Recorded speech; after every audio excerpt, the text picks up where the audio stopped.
How can a beginner invest a lump sum in mutual funds? And what is the process behind it?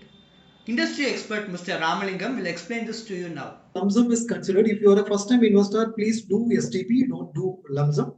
And if you already have a sizable equity portfolio, let us say you already have 50 lakhs equity portfolio, you want to invest 1 lakh, doing lump sum should not be a problem. Otherwise, like if you have a 50 lakhs portfolio and you are investing 20 lakhs, then again better to go for STP. Choose lump sum mode of investment if you have complete long term time frame. If you have 7 to 10 year time frame, then you can choose a lump sum comfortable.